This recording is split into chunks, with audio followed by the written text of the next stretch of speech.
Tingemas. 11 English classes, 10 red pens, 9 key concepts, 8 literary devices, 7 teachers teaching, 6 rhyming couplets, 5 war poems, 4 highlighters, 3 post-it notes, 2 mock exams, and a poetry anthology. Hello and welcome back to Tinged as Literature.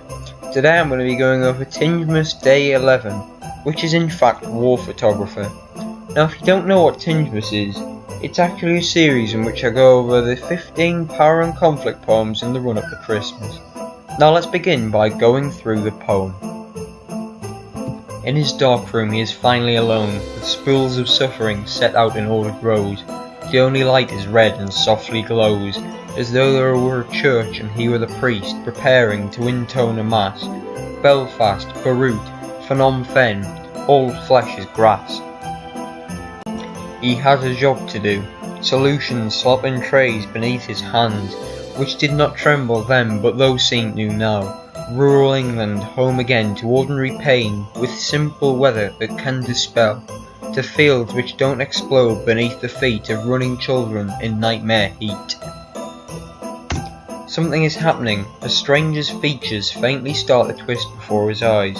A half-formed ghost, he remembers the cries of this man's wife, how he sought approval without words to do what someone must, and how the blood stained into foreign dust. 100 agonies in black and white, from which his editor will pick out 5 or 6 for Sunday's supplement.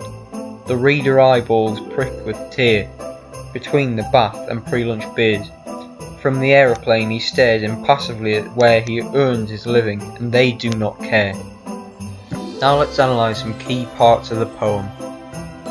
Firstly, Finally Alone suggests that the photographer is constantly haunted by his experiences, and in this room is the only place he can escape from them. Spools of suffering is sibilance that emphasises the dark nature of the photos and also their contents. The colour red connotates mainly with blood and violence, and symbolises a womb-like and safe place for the photographer. Intone directly juxtaposes the idea of church, and emphasises the scale of horror the man has seen. All flesh is grass is a metaphor that emphasises the scale of death and fragility of life to be as meaningless as mowing the lawn to the people back in Britain. The irony that his hands tremble now, but not in the war zone, creates the idea that he's now got PTSD and that the after effects of war are much longer lasting than the effects during it. The use of rural England shows that the British weather is stereotyped to contrast with the horror of the war zone, as people in Britain would think of their weather as something as bad as the war. Faintly Start the Twist has a double meaning, as the photo itself is taking form, alongside the subjects themselves possibly being in great pain as they form within the picture.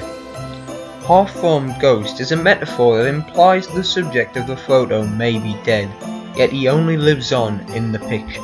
This adjective emphasises the distance between war and home, and how, at home, war is only small talk. Tears between the bath and pre-lunch beers juxtaposes tears with the comfortable image such as baths and beers, to show that reading of war is only a small and insignificant part of a daily person's life.